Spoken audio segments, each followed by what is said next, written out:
There are many, many more aspects to internet marketing, and we only really have just scratched the surface. That said, you should now know all of the basics and have a deeper understanding than most people regarding what is actually likely to work versus what ultimately amounts to spam. Before we go, though, there are just a few more concepts you need to familiarize yourself with.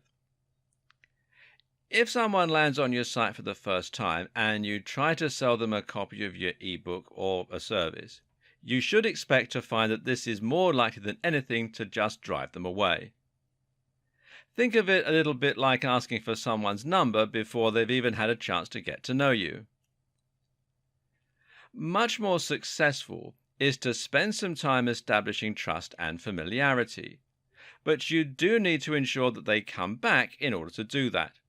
And this is where a mailing list comes in. It gives you a way to contact your visitors directly, and more importantly, it represents permission to message them. Your objective then is to ensure your members actually keep reading your mailing list rather than ignoring your messages.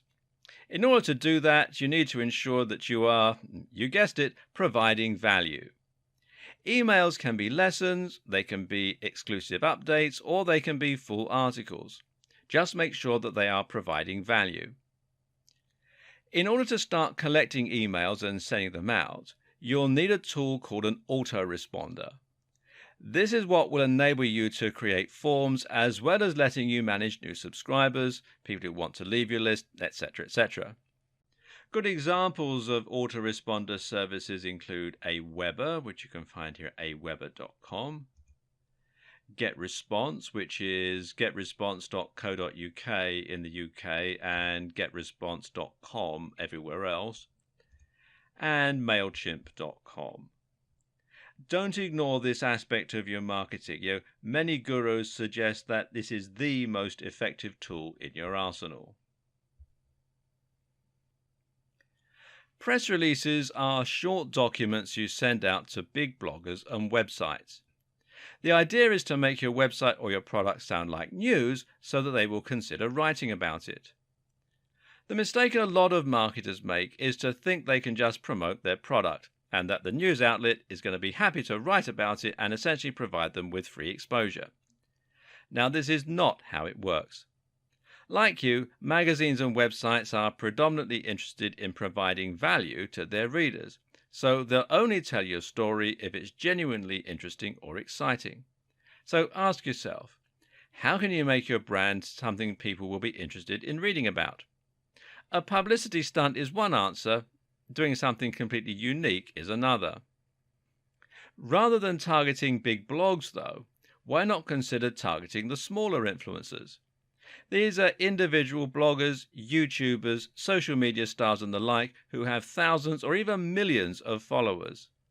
If you can convince them to give you a shout out, you can sponsor them to do this, give them something for free or exchange favors, then that can give you instant access to a gigantic audience and potentially transform your business overnight.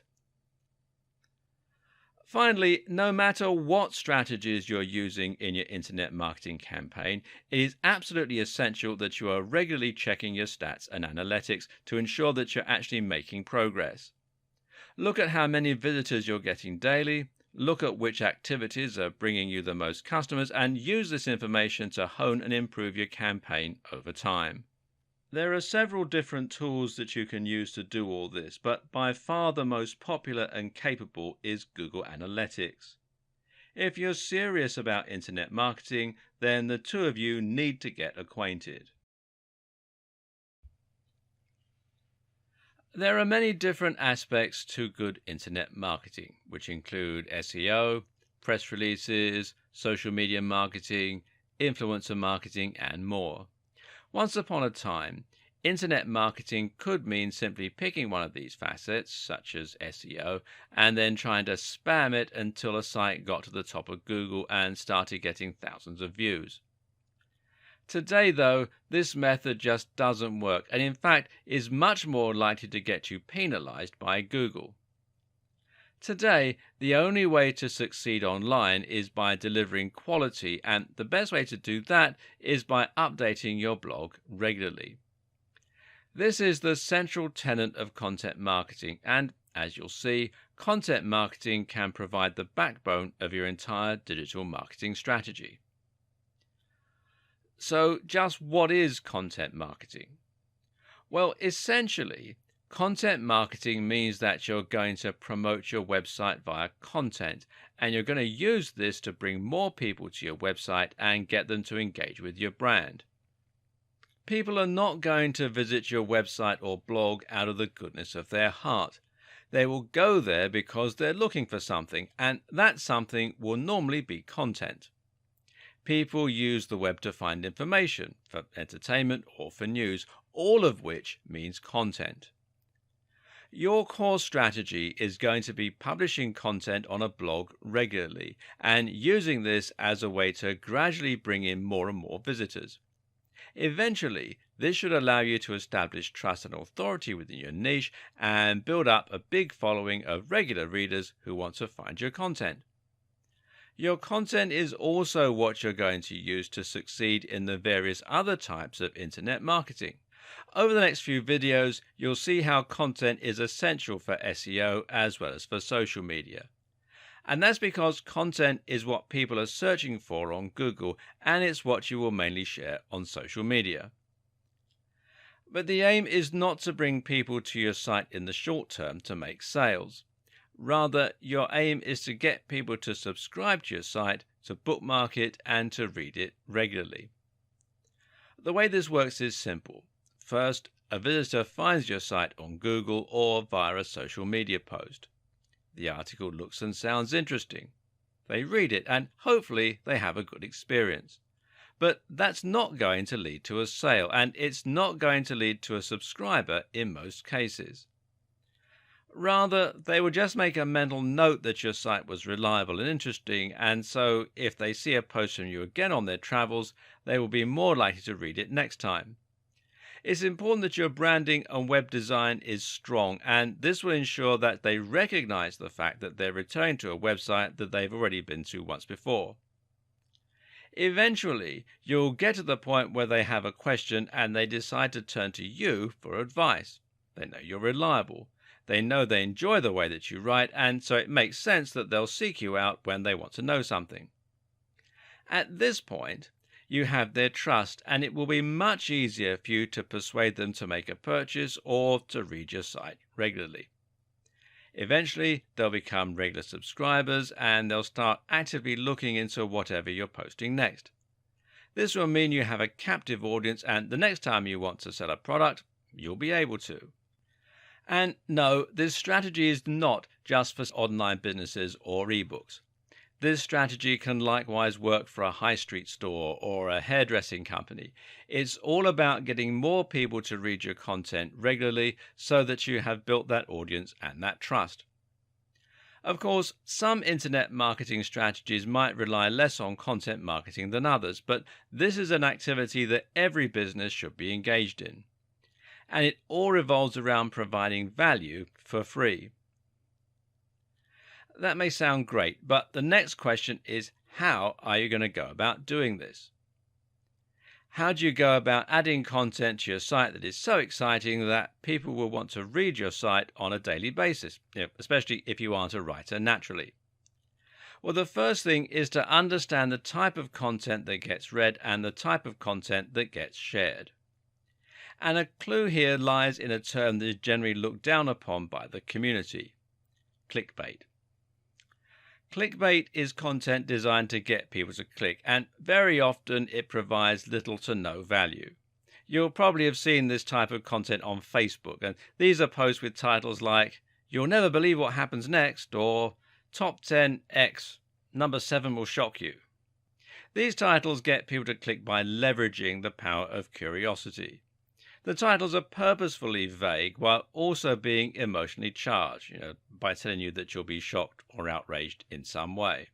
To look at, the articles appear to offer something completely new, unexpected, and shocking. Unfortunately, when we click on the links, very often we're met with something rather disappointing, and the reality fails to live up to the hype. Now, I'm not about to tell you to write clickbait content. But what I am going to do is to tell you to write content that is similarly shocking and interesting. What you must absolutely avoid are titles like 10 Great Ab Exercises or SEO for Beginners. These titles are contrived. We've all heard similar things countless times before, and they just fail to stand out or to look exciting. Your aim is to write something as intriguing and as shocking as a clickbait title, but then to actually deliver on the promise by making sure that the reality is every bit as impressive as what you were promising in the title. So instead of 10 great ab exercises, how about what happens if you do 100 sit-ups every night? Or anatomy of your abs, the ab muscles you didn't know you had and how to train them. Instead of SEO for beginners, how about the psychological impact of making $dollar online, or how I make $200 a day from a site I built last year? These titles are inherently more interesting because they're different, because they have a human element, and because they promise real value. If you use those kinds of titles, you'll get clicks, especially if you post them to the right forums. And if you deliver great value within your content, people will eventually start seeking you out for more unique and exciting stories. Oh, and stories is a very key word here. People love stories. Giving any post a narrative structure, in other words, structuring like a story, and talking about real people who've been affected by your advice is one of the best ways to ensure that people will want to read your content. Some other tips: space out your content well and avoid large chunks of text. Use lots of highly descriptive headings that will inform your readers as to what each chapter is about. Use a nice big font. Decorate your content with attractive images. Write in a manner that is concise, entertaining, and easy to read. And provide lots of links to other resources within your content. From there, it's simply a matter of posting consistently, and I mean at least once a week, ideally more, and keeping the quality high. The length of each post doesn't matter as much, but occasionally posting long-form posts, that I mean 800 words plus, will stand you in good stead with Google and help you to provide even more content to your visitors. But what if you don't know how to write? What if English isn't your first language? In that case, you need to consider hiring a writer. There are lots of writers online, and they charge anywhere from $1 per 100 words to $10 per 100 words. You don't need to spend that much, but it's highly recommended that you avoid the very cheapest writers. Anything under $1.50 is risky, and that you pay for better quality content. This is an important investment, as you won't be able to build trust and find regular readers if your content is written in pidgin English. One concern here is that you might not know how to check if the content is good, seeing as you won't be able to read it in the native language. The solution here is to find someone who can tell the difference and to get them to check it for you. And I can't stress enough how important this is. If you're selling a digital product, there is another very effective way to gain a lot more sales, and that is to get other marketers to promote it for you. And learning about affiliate marketing is important if you want to stand a lot of the conversation you'll find in marketing forums and elsewhere. Essentially, an affiliate is someone who promotes an online product in exchange for a commission. So if you sold an ebook for 40% commission, that would make you an affiliate.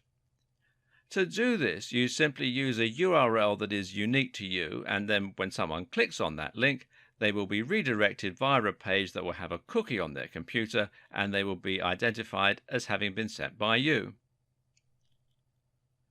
The great thing about getting affiliates to help you promote a product is you're essentially building an army of salespeople, all of whom will be able to help you get more sales for your product.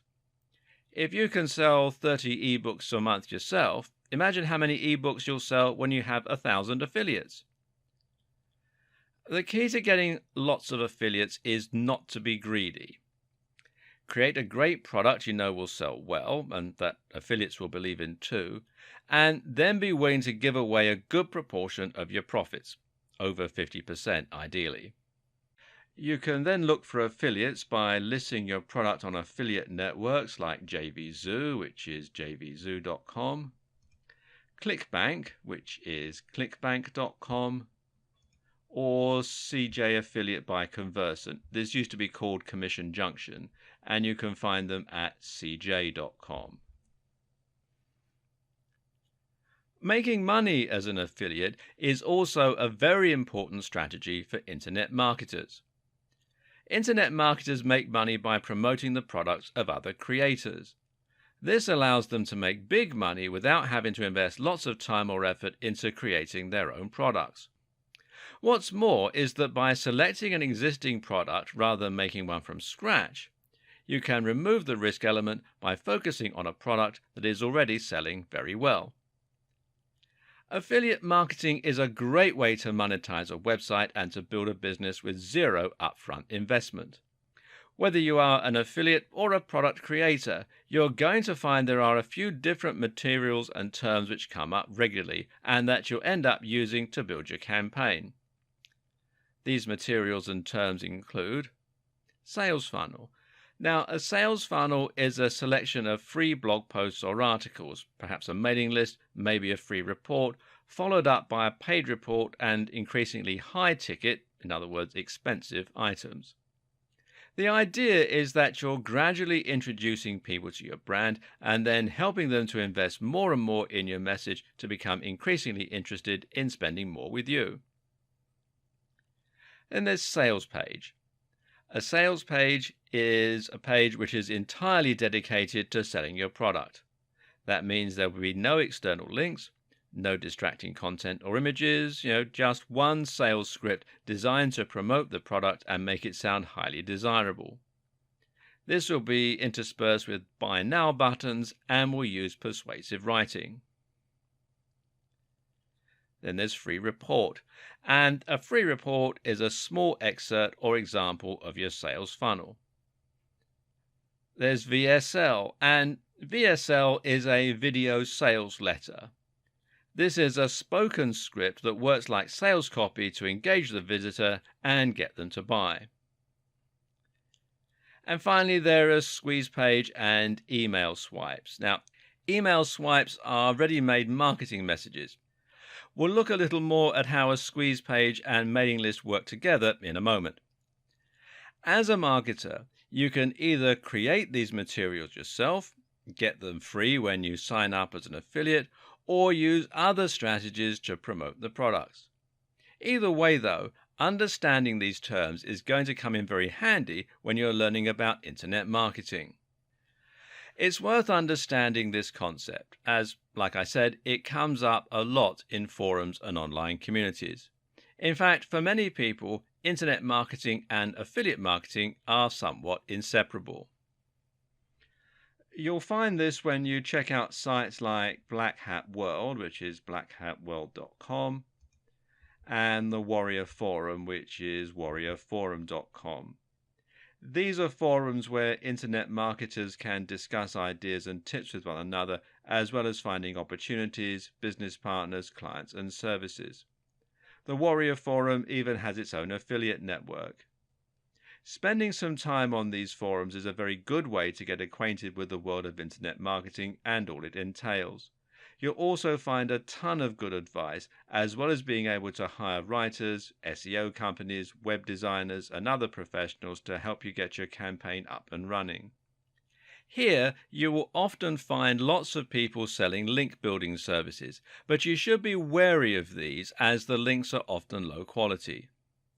Spend some time here though, learn the ropes, and find out what it really means to be an internet marketer. As we saw in the last video, internet marketing is for everyone and can apply to many different types of businesses. For the purposes of these videos, though, we're going to broadly categorize viewers into two groups. Those with an existing business they want to promote, and those wanting to set up an online business or make money directly through internet marketing. And for now, we're going to concentrate on the second group. If you already have a business, this is still worth watching, but if you're in a rush to get to the good stuff, fast forward to the section on website creation.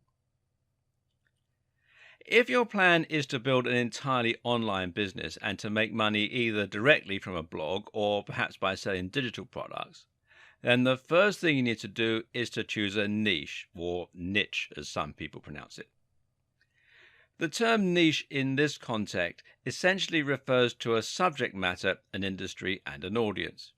In other words, a niche can be health or it can be knitting. This is what your blog is going to be about, it's what the products you sell should be about, and it will determine precisely who your business is marketed at. Choosing your niche is one of the most important steps in creating a successful online business. And the reason for this is that it will directly impact the amount of competition as well as the size of your audience. So if your subject is health, then you're going to be going up against millions of other websites, and this is going to make your life very difficult indeed. When you write a blog post on how to get abs, it's going to be incredibly difficult to get that to the top of Google, seeing as there are so many other blog posts on getting abs.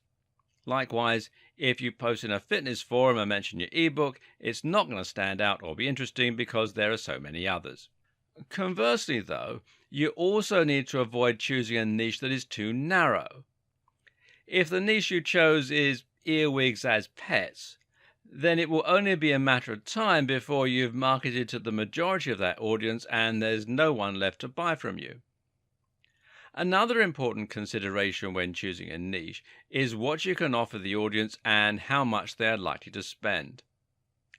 When creating a product, it's always useful to think in terms of the value proposition. Now, this basically refers to what your product is offering to the buyer and what gives it its value, which should be much greater than the face value. When you sell an ebook on getting fit, for example, the value proposition comes from the fact that your buyer will hopefully be much fitter after reading your book and applying the knowledge that they learn. So you're not really selling a book at all, but rather a sexy toned body. You're selling confidence, you're selling energy first thing in the morning, and you're selling physical attractiveness to the opposite sex. And people are willing to pay for a lot of things, meaning that you can afford to charge more for your ebook. On the other hand, if you have a book on cats, then you can only charge people for learning a bit more about their pets, which isn't something people are willing to pay as much for. It's also important to have a very clear target audience in mind. Draw up a buyer persona and think about the exact kind of person who will be interested in your product. Do they have enough disposable income? And do you know where you can reach them in order to market your product? If all that sounds a bit confusing, then the best way to pick a niche is often to find a very big and popular niche with a strong value proposition, and we're talking things like fitness, finance, business, dating, and so on. And then to narrow down to find a specific section within that niche. So, for example, you might have fitness for the over 50s, fitness for nerds, and as a sidebar, nerdfitness.com is a highly popular website. You could have fitness for X condition, whatever you want to put in. Fitness for martial artists, online businesses for students, making money online for stay-at-home mums. The list just goes on.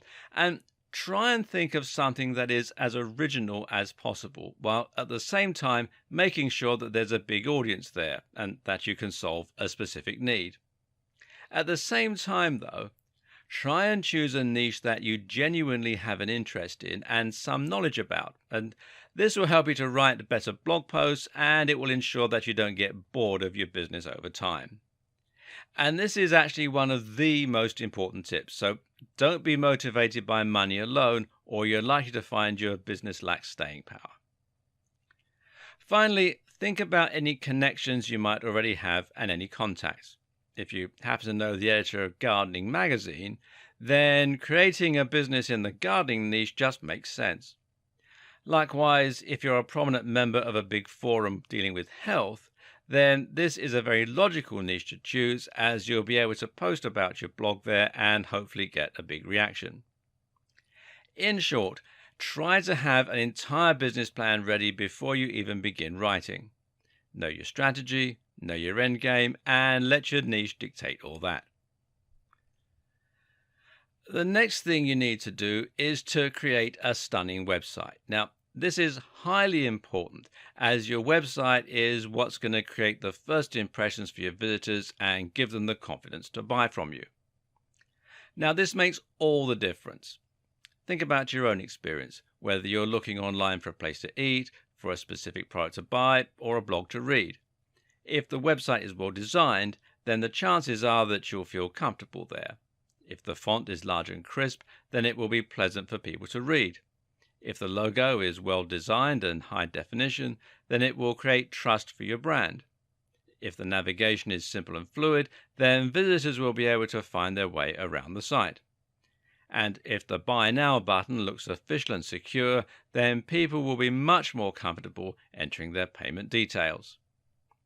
How many times have you loaded up a website to get some information or to order food, only to be immediately put off by the dated design and leave? Now, don't let this be the experience that your visitors have of your website. Make sure that it looks clean and professional, and don't accept anything that is less impressive than the very top players in your niche. If you want to be taken seriously, then that is what it takes. So, how do you go about creating such a website? Well, the good news is that these days it's very easy with WordPress. WordPress is, of course, a content management system and site building tool. You install it on your server, and this is usually available through the tools provided by your hosting provider, or you can download the files from here at wordpress.org. Be sure to come to wordpress.org, not wordpress.com. Wordpress.com is where they host the site for you. And then you'll be able to log into a backend and choose a theme and layout while adding posts and features easily.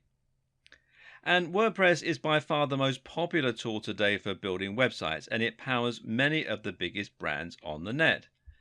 For example, some of the BBC websites run on WordPress, as do the blogs that Forbes magazine hosts, and Wired also is run by WordPress.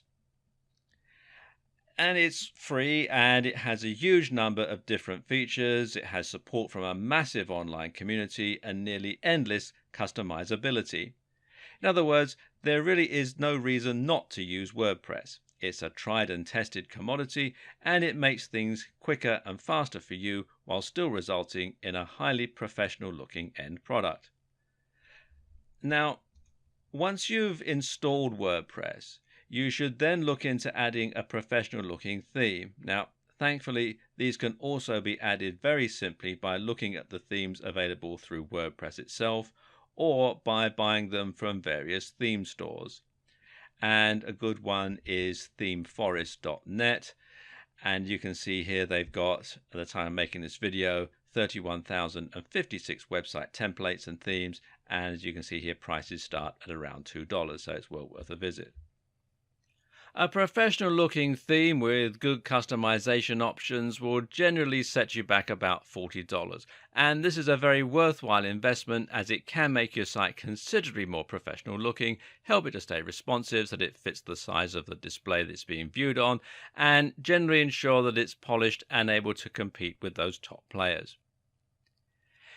You also need a great logo, which will help you to brand your business and will give you more marketing options. A good logo needs to be unique. It needs to encapsulate what your business is all about, try to communicate the value proposition if you can, and it needs to be crisp and high definition to look professional. If you create your logo yourself, then it's very important that you use vector files via software like Adobe Illustrator in order to make it look the part. Better yet, outsource this job to someone else. consider using 99 Designs, which is 99designs.com, or if you're in the UK like me, it'll redirect you to 99designs.co.uk, or perhaps Fiverr, which is Fiverr with 2Rs.com. Now it's time to look at one of the biggest pillars of internet marketing of all, SEO. SEO is search engine optimization, and this basically means that you're trying to get your website to show up in the search results. Of course, you're not going to be able to show up high in every search result, so this is where keywords and targeting come in. A keyword is essentially a word or phrase that people are going to search in order to find your site. When people go shopping online, they'll almost always start with Google. And when they start with Google, they will begin by searching for the thing that they want. Very often, this will mean that they search for something like buy hats online. If you can target that precise phrase so that your page is the top result, you will not only be able to reach the right demographic, but you'll be able to target them at the precise moment they're actually planning on buying something. The same thing happens when someone looks for information. They might search for how to lose weight after Christmas, or they might search for fitness articles.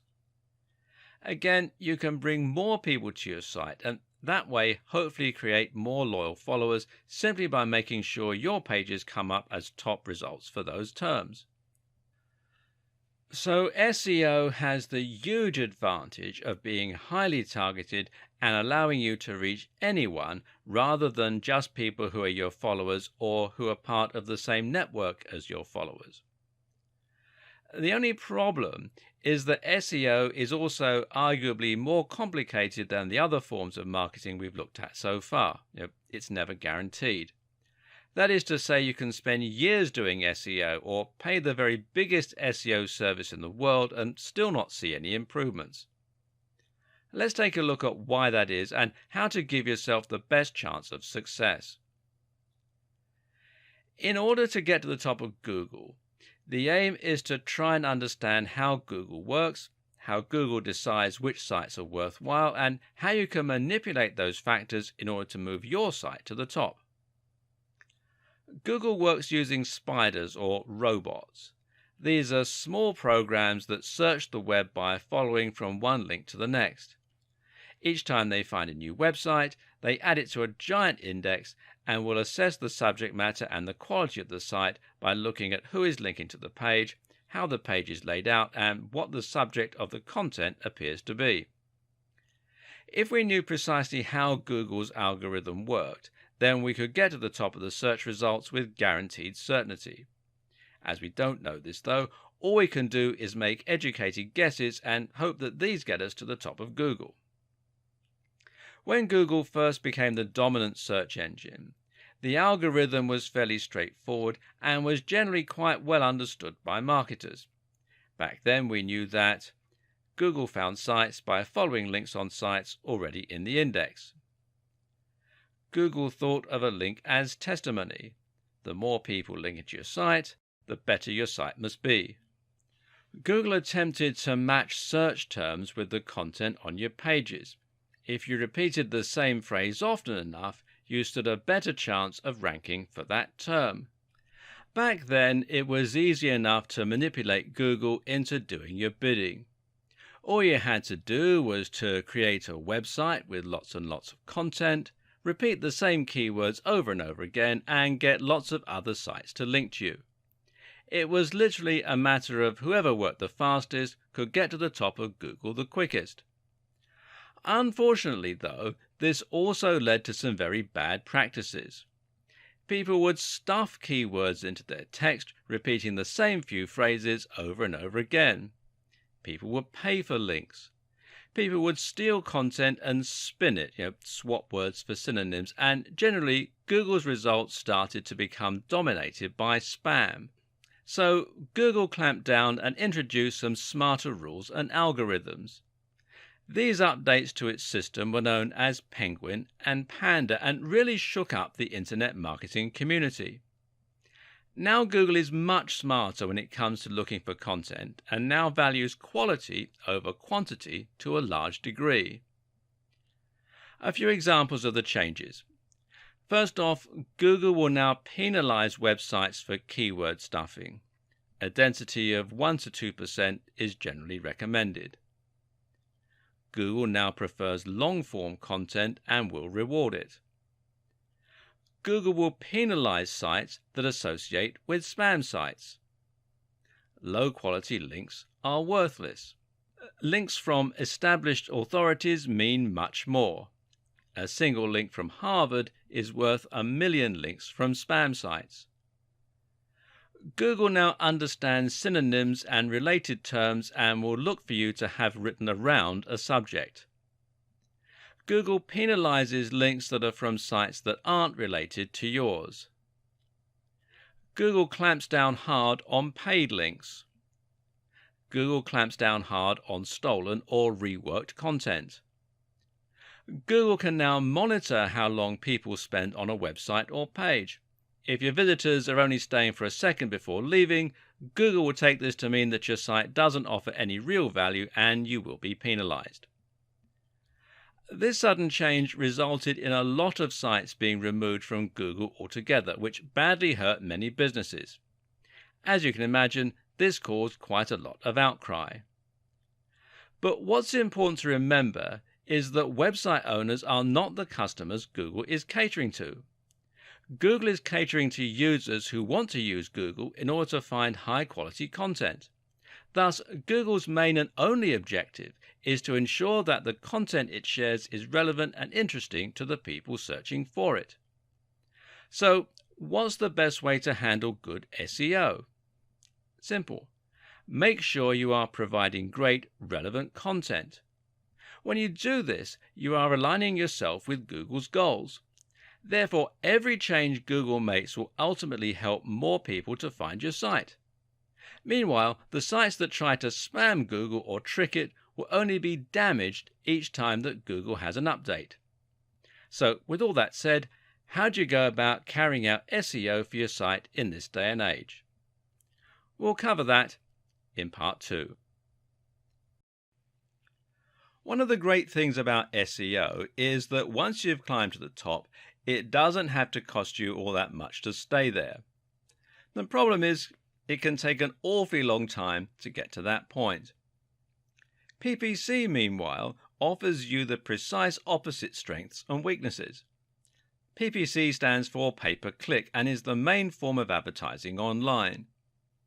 Pay-per-click essentially means that as an advertiser, you only get charged each time somebody actually clicks on one of your adverts.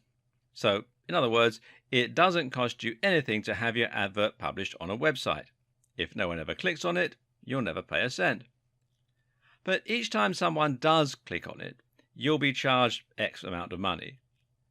This has a lot of handy advantages, as do many of the other features of PPC. So let's dive in and take a closer look. So how much exactly do you pay for each click? And where will your ads show? What's the best way to make the most money from it? Well, essentially, you get to decide precisely how much you want to pay for each click. The caveat is, the less you pay, the less your advert will get seen. That's because ads are shown based on a bidding system. Whenever a space becomes live, all of the relevant ads will be compared and the one that pays the highest will get shown. That means you can get clicks for 1 cent if you're in a niche with zero competition, but for a much more competitive industry, you can end up paying as much as $5 per click.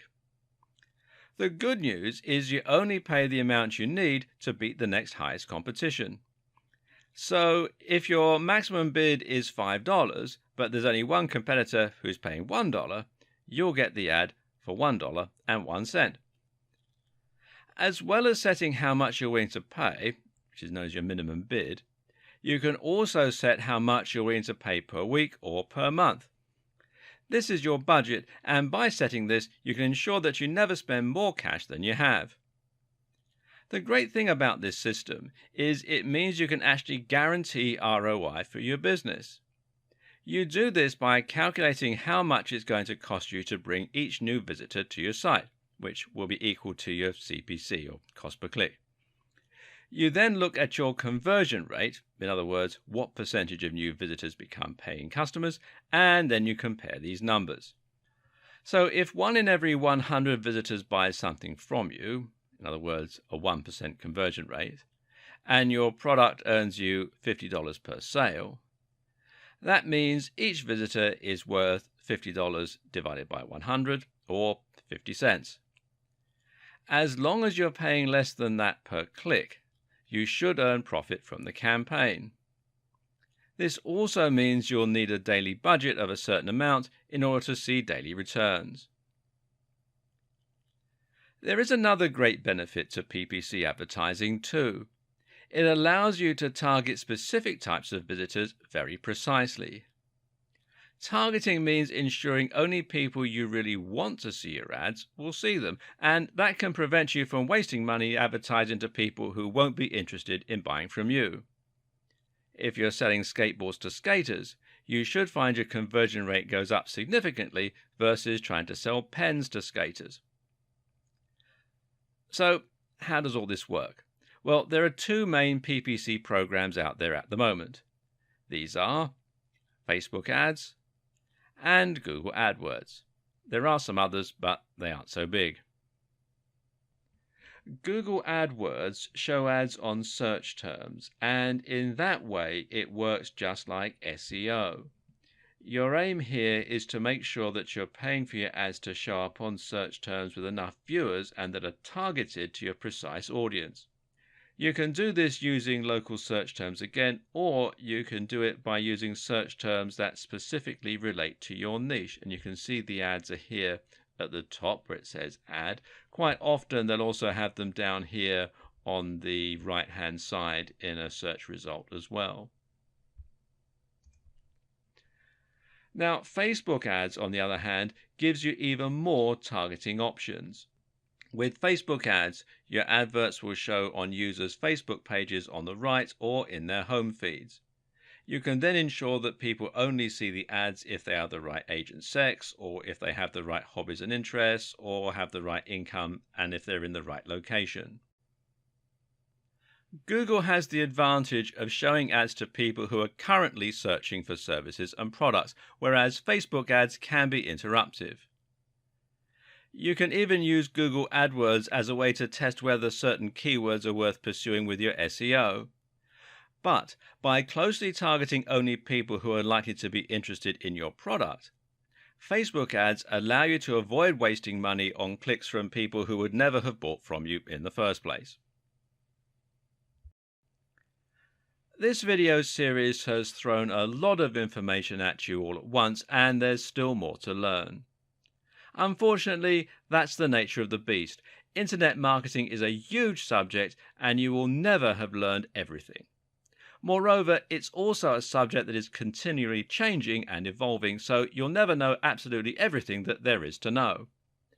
But what this series has hopefully done is to A, give you a solid foundation of knowledge to get started, and B, help you to make some smart decisions and avoid some of the biggest mistakes that new marketers make. The biggest lesson I want you to take home from all this is that you should work smart, not hard. Now, that doesn't mean that you're going to be putting out a load of dross, though. Far from it. The key to getting easy wins is to create things people actually want to see and want to share. Content Google wants its users to find, and content will build trust and authority with your followers. This means writing about subjects you're passionate about, and it means bringing something genuinely different and unique to the table, and it means creating a stunning website with glorious images and a strong brand. Good SEO and good marketing means telling amazing stories and creating amazing content. And I wish you every success. With what we covered in the last video, you may be wondering whether it really is possible to get your site ranked now. How do you go about carrying out SEO for your site in this day and age? Well, let's take a look at some modern SEO practices. The first thing to do is to fill your site with as much relevant content as possible. Notice how SEO and content marketing naturally go hand in hand already? Again, this content should be long form, at least occasionally, and should contain links to other sites. Again, the same things that make your content high quality for your readers are the things that Google wants to see. Do some keyword research to find what people are searching for and what you should try to target to get the ideal traffic to your site. You can find the volume of people searching for specific terms by using Google's Keyword Planner. Come here to adwords.google.com/keyword planner and then sign in using your Google ID. It's all very straightforward. Try to make sure that the terms you search for aren't too competitive, however. Otherwise, you can end up going against too many other sites and giving yourself an impossible task. As mentioned earlier, Google just doesn't like you to keep repeating the same key phrase over and over. Instead, the objective is to lace it into the content a few times as naturally as possible, while also including synonyms and related terminology. This should happen naturally and it should never distract the reader. From here, you can go about building links from high-quality, relevant sites. These are certain sites that Google already trusts, and you can spot these by looking at which ones are already at the top of Google and which ones are featured in Google News. Google also likes big recognized brands, and it likes .edu and .org domains. While it might be hard to get links from those sites, you can think of this a bit like degrees of separation. In other words, if you can't get a link from Harvard University, look for a site that does have a link from Harvard and see if you can't get a link from them. One of the best strategies you can use to build links is something called guest posting. Here, you're essentially going to contact big blogs and offer to write content for them for free. This content needs to be relevant and high quality, so they will be tempted to go ahead and publish it. Rather than charging for your writing, what you then do is make it part of the deal that you will get a link back to your website within the body of the text. One way to avoid going head-to-head with the biggest players in your niche is to focus on local SEO. Local SEO is simply SEO that places local keywords front and center. So if you live in Santa Monica and you run a hairdresser, then you would try to rank for Santa Monica hairdresser, and you would build links from other local companies. It's much easier to become number one for a specific search term like this. Even if you're running an international business, it can be a good idea to start local and then branch out once you've built a local momentum. Lastly, a few things that can help to keep you in Google's good books. Avoid anything that looks spammy or manipulative. Try to avoid patterns and encourage your visitors to share your links online. That's what Google really likes to see, sites with lots of links on the strength of their quality. One way to do this is to write link bait. This is content that is so useful, so interesting, or so shocking that other people want to link to it and include it in their debates or share it with friends. When creating your links, avoid trying to use only your keywords in the anchor text. Sometimes the best anchor is just click here or this article. Again, it looks more organic and natural and means Google won't think that you're paying for your links. Now, don't try and trick Google. Just create high-quality content for your readers while keeping Google's algorithms in the back of your mind. The key to effective social media marketing is the exact same as the key to effective content marketing: providing value. Unfortunately, this is something that a huge number of businesses have absolutely no idea how to do, and that results in some very poorly managed social media.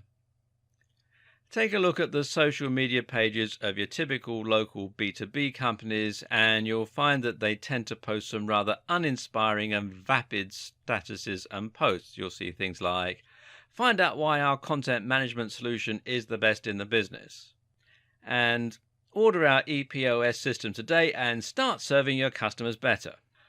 Well, this is nothing but blatant self-promotion and not even interesting self-promotion. Ask yourself, why would anyone be interested in following that? What are they gaining by reading your posts? One of the single most important questions to ask when looking at your social media or your content is, would you read it? If not, then you need to do something to make it more interesting. This means your social media now needs to provide some kind of purpose for the viewer. It should be interesting, it should be entertaining, and it should be useful, or it should be inspiring. Inspiring social media can work particularly well. Take a look at Instagram and you'll find lots of accounts filled with people wearing stunning clothes, posing to show off their rippling muscles, or even just showing off their wealthy lifestyle. Then there are the travel accounts with lots of pictures of beautiful mountain ranges and sunsets. Why do these work? Well, because people see those channels and feel inspired. They live vicariously through them and enjoy daydreaming about having a life like that.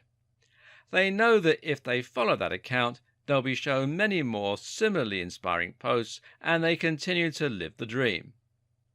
And guess what? When you then promote a piece of clothing or an ebook on how to get fit, they listen. Examples of popular Facebook pages are things like IFL Science, which posts links to articles with some really eye-catching titles and gets tons of likes and tons of shares as a result. The best Twitter accounts are ones run by personal brands that let fans feel as though they're really getting to know them, with insights into their daily routines, with jokes, or with insider tips. Want to make a splash on Pinterest?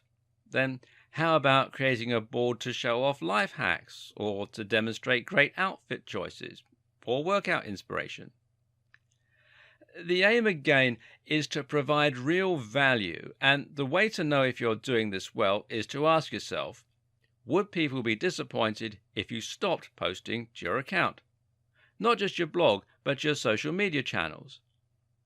Your social media needs to be able to stand on its own 2 feet and be something people enjoy in its own right.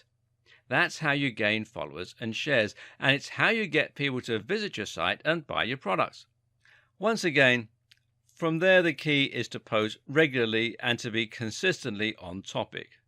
Don't create a blog on fitness, but continuously post on social media about your love of gardening, or people will get tired and leave. How frequently should this be? Well, ideally, the more frequently you post, the better. Several times a day is generally recommended, especially since the likes of Facebook will only show each post to a small percentage of your followers. Now let's look at some more tips for getting your social media right. One thing you might be wondering is how you can provide this kind of entertaining, engaging value when you run a website about life insurance. What could you possibly do on Instagram or Pinterest that would be appropriate? Well, the answer is not to think about the service directly, but rather about the value proposition and the audience. Your aim is to post things that will be interesting to the same demographic and will be relevant, but this doesn't have to mean you only ever post directly about life insurance. One example of this might be to make an Instagram account about all the ways to spend time with your family and take care of them as a mum and dad. This has a very broad appeal, but it's also directly relevant to life insurance because, after all, life insurance is all about looking after your family once you're gone. People who want to be better mums and dads can follow your Instagram, which will be in the same spirit as your business. And once you have their ear, you can recommend life insurance policy X. Likewise, you could do something similar with a Pinterest account. How about making all this about ways to save money as a family? You could show money-saving hacks, budgeting tips, etc., and use that to promote your life insurance as the best financial option, or your website as the best place to learn about life insurance. Another important tip is to think about your audience and who they are. If you want people to share your posts, and this is the best way to ensure they reach the maximum number of people, then you need to be sure you're targeting your audience specifically. This is important, seeing as trying to reach too wide an audience will ultimately mean that you don't specifically appeal to anyone. This is the mistake a lot of people make with their posts on how to get abs. They think that they need to appeal to everyone, and thus they end up with very safe and very generic content. But content performs best when it's targeting specifically at a particular type of person. This all relates to the psychology of sharing. Why do we ever share content? Well, there are two simple reasons: to express ourselves or to communicate. We communicate by sharing things that we think will appeal to someone we know. If you see a post on how working from home turns your brain to mush, then you're going to share that with your friend Bill, who works from home, as a cheeky joke, as a way to help them work from home better, or perhaps just a way to show that you're thinking of them. If you work from home yourself, then you might post it to express how you feel about working from home and to help others understand you better. But notice that in both scenarios, the post only works because it applies so specifically to people who work from home. While being very specific might appear to exclude potential customers, it makes it much easier for you to market to a particular type of person who is likely to buy from you. And to make this work, you need to spend some time profiling what that person is like. How old are they? What gender are they? What are their hobbies? What websites do they spend time on? You'll see why this is even more important shortly. Once you've decided how you're going to provide value through sharing your blog posts or by posting images, you'll then need to make sure you have a strong brand that will have some good visibility and tie your social media channels neatly to your website. It's important that when someone sees a post from you, they know it's from the same website that they saw the other day. So make sure you have a good logo and use that as your profile picture or your cover image on each account. Likewise, use the same name wherever possible. Another tip is to integrate your social media and your website as closely as possible. It'll take a while to build up momentum on your social media, but one thing that you can do to help that along is to add social media buttons to your website so that people can check out your Facebook page directly from your website. Ideally, you'll gain new followers each time someone goes to your website. That way, they'll be more likely to see your future posts and share them, bringing in yet more visitors who can subsequently become followers. Also important is simply to ask people to follow you on social media. This is particularly effective in videos, so if you have a YouTube channel, then don't be shy to simply ask the people watching to follow you on Twitter and give them some good reasons to do so. Similarly, at the end of a blog post, why not just ask your readers to share the post with their friends using the handy sharing buttons that you provide? It's also a good idea to integrate your various different posts to save time and to ensure that you fill each channel with as much content as possible. For example, you can make it so that you post all your tweets on your Facebook page, or that each new YouTube video is automatically shared on Twitter. Don't forget that social media is still primarily a communication tool.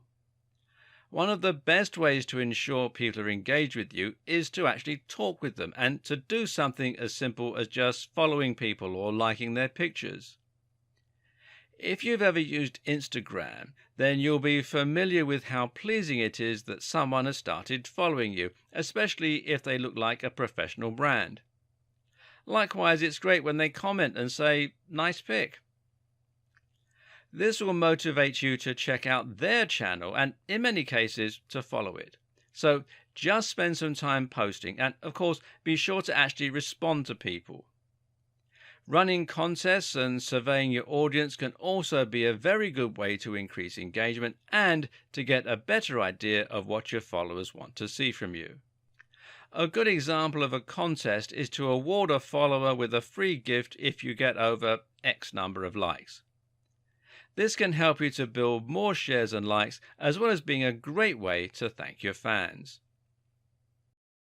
Wait! Before you get started, I've got an upgrade for you that will help you start getting traffic and making money with internet marketing faster and get even better results. First off, I want to personally thank you for picking up the guide to getting started with internet marketing. You're going to learn a lot, start getting traffic quickly, and make money with what you discover inside the guide you just purchased. But what if I told you there was a way that you could start getting traffic and results even faster? And not only could you see results faster with what I'm about to share with you, but you could find yourself getting even better results.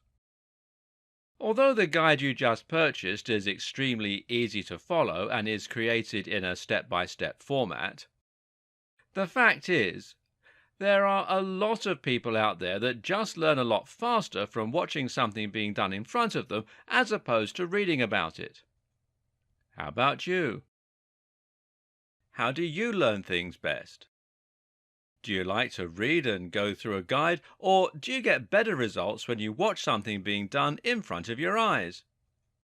If you're like the majority of people out there, watching a video of something seems to be preferred over reading a guide. That's because most people are visual learners. In fact, many people that buy text-based courses or guides often fail to get through all of the training. And if you happen to be one of the lucky ones that does complete a guide or course, many more struggle to retain all the material in a text-based training. Sadly, most people that read a text-based guide just don't have the patience and motivation to complete it and implement what's inside. But what if you could get comprehensive training that shows you exactly what you need to do to see success with internet marketing? Something that would take you by the hand and give you that next level of training that you need to get results. And not just any results, faster and better results. The good news is you're going to have the opportunity to do just that today. Introducing the video version of the guide to getting started with internet marketing. The bottom line is this: I want you to start getting traffic and making money as quickly as possible. And the little details with internet marketing can often be the difference between getting hordes of traffic that turns into money in your pocket, or struggling to get just a dribble of traffic. Or even worse. If you do things wrong with your internet marketing, you might never get any traffic or make any money from your online marketing efforts. That's why you need to really understand and comprehend every single detail that you're being taught inside the guide to getting started with internet marketing, to make absolutely sure you don't miss any of the key details that can get you traffic and put money in your pocket. Things like getting started and set up with internet marketing the most efficient and effective way, choosing the best traffic sources to use, and turning that traffic into profits. If you miss just one important step with getting started with internet marketing, you could find yourself wasting a lot of your time and possibly never getting the traffic and results that you're after. Sadly, many people that try internet marketing as a way to get traffic and make money never get the results that they hope for because they try to wing it. Don't do the same. When you follow what's inside the step-by-step video training in this video upgrade, getting results is easy. Upgrading to the video version of the guide you just purchased is the solution that guarantees you learn how to do everything the right way. Click the button below to get instant access. And of course, as an existing and valued customer, you get to upgrade with special customer-only discounted pricing. When you consider that this is just like having a private tutor sit down next to you and show you exactly how to effectively use internet marketing to get traffic and make money, it would be easy to put a price of several $100s on this upgrade. But you won't pay anywhere near that when you make the wise decision to upgrade today.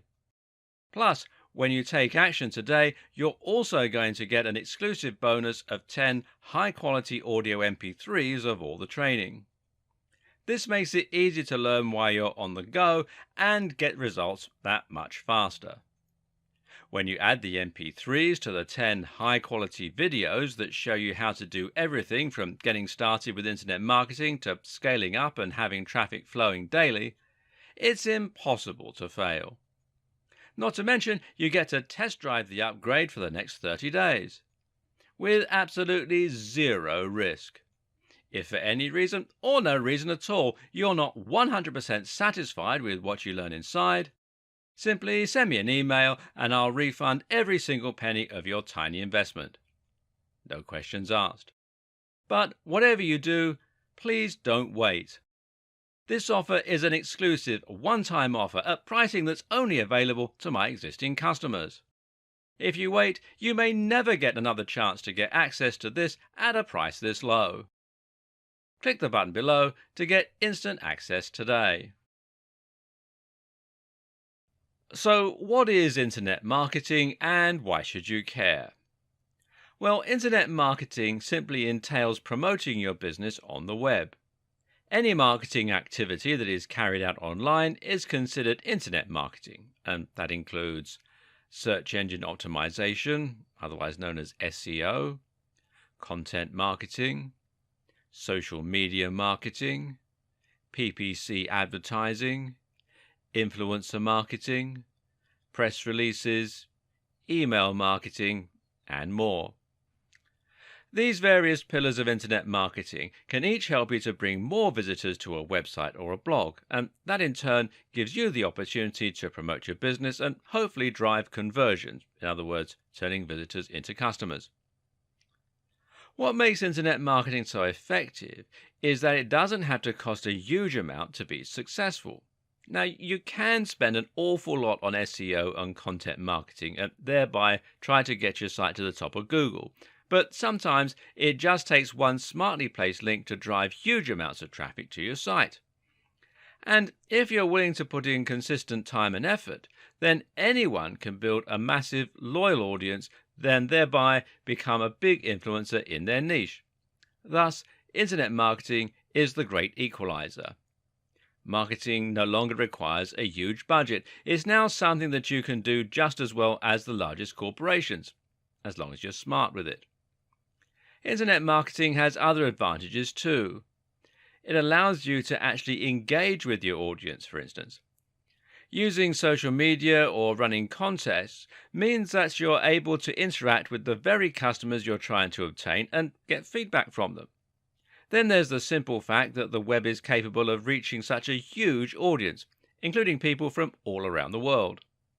If you're selling something with international shipping, then this is by far the best way to reach a global audience. For all these reasons, internet marketing is for everyone.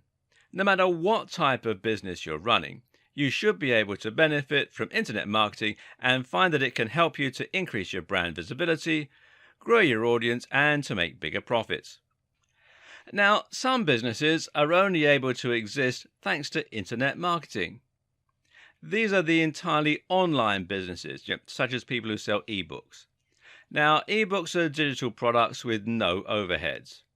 By marketing them correctly, it's possible to make huge amounts of sales which will be almost entirely profit. Ebooks can be something of a hard sell, but the fact that you can reach such a massive audience and engage with them directly means you can get enough turnover to earn big profits. These businesses only exist thanks to internet marketing.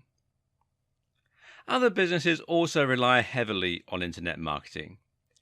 If you sell a service online, such as web design or copywriting, then using internet marketing will allow you to ensure that the maximum number of potential clients see your website and consider hiring your services.